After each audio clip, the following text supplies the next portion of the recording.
A keni ndonjëherë ndjesin që zgjoheni të lodhur edhe pse keni fjetur 7 apo 8 orë? Mund të jetë një nga 10 gabimet që shumica prej nesh i bëjmë para gjumit, pa e kuptuar. Në këtë video do të zbulojmë së bashku çfarë ndodh në trupin tuaj kur bëni gjëra që duken të pafajshme, por në të vërtetë po e sabotojnë cilësinë e gjumit tuaj.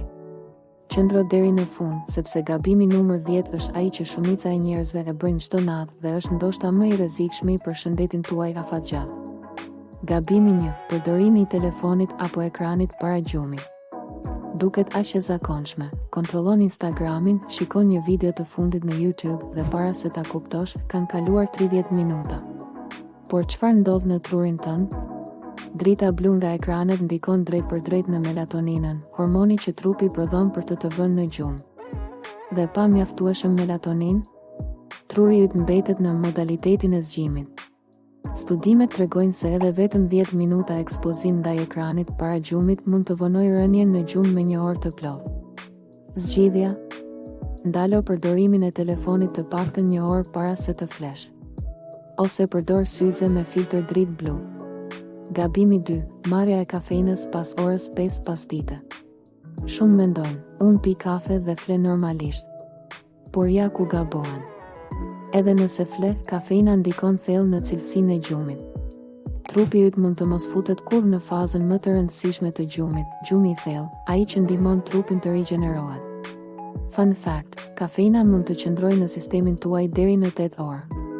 Zgjidhja: përdor çajra pa kafeinë ose ujë të ngrohtë me limon në mbrëmje.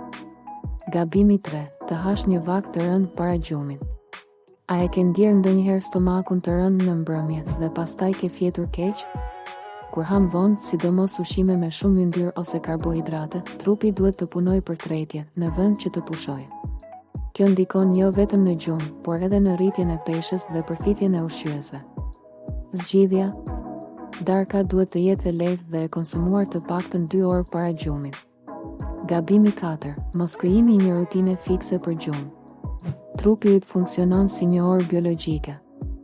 Nëse çdo natë flen në një orar tjetër, truri ngatërohet. Kjo sjell vështirësi për të fjetur, zgjime gjatë natës dhe lodhje në mëngjes.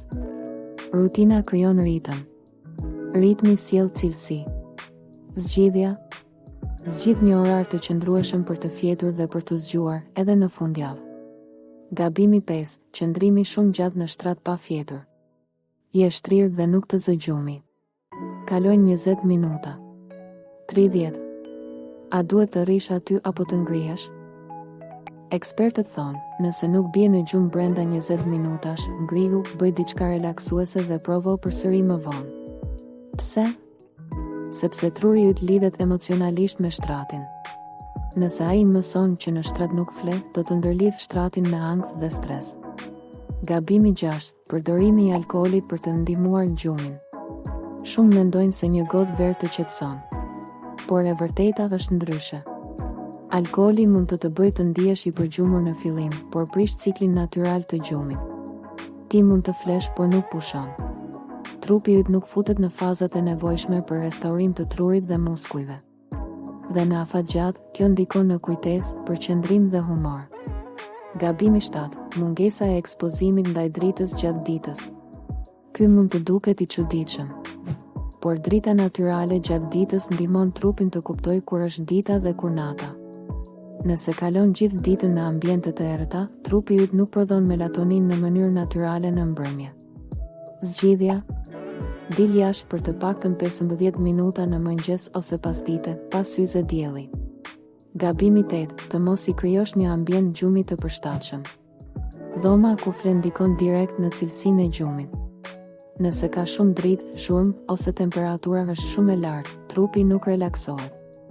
Sugjerim: përdor zhurma të bardha, white noise, perde erësuese dhe mbaj temperaturën rreth 18-20 sa për gjumë optimal. Gabimi 9. Ushtrime intensive shumë afër orarit të gjumit. Po, ushtrimet janë të shkëlqyera për shëndetin. Por nëse i bën shumë afër orarit të gjumit, trupi mbushet me adrenalin dhe rrit temperaturën trupore, duke e bërë më të vështirë të flesh. Zgjidhja: bëj ushtrimet të paktën 3 orë para se të shkosh në shtrat. Nëse dëshiron diçka në mbrëmje, provo yoga të butë ose shtrirje relaksuese. Gabimi 10. Mendimet e tepërta në mendje. Kjo është e padukshme por e fuqishme. Shtrihesh në shtrat dhe papritur kujton 100 gjëra. Çfarë duhet të bësh nesër? Një gabim nga dje, një shqetësim për punën. Ky zëri i brendshëm është armiku numër 1 i gjumit të qetë. Zgjidhja: përdor teknikën e shkrimit të mendimeve, merr një fletore dhe shkruaj gjithçka që ke në mendje. Do të habitesh sa ndihmon. Tani që i njeh këto 10 gabime, pyetja është: cilin prej tyre po bën ti?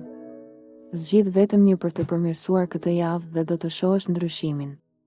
Gjumi nuk është luks, është baza e çdo gjëje tjetër, energjisë, humorit, produktivitetit dhe madje edhe shëndetit mendor. Shkruaj në komente, cili nga këto gabime ishte më i habitshmi për ty. Nëse kjo video të ndihmoi, mos harro të lësh një like dhe të abonohesh për më shumë video si kjo. Faleminderit që ishe këtu. Dhe flimir sonte.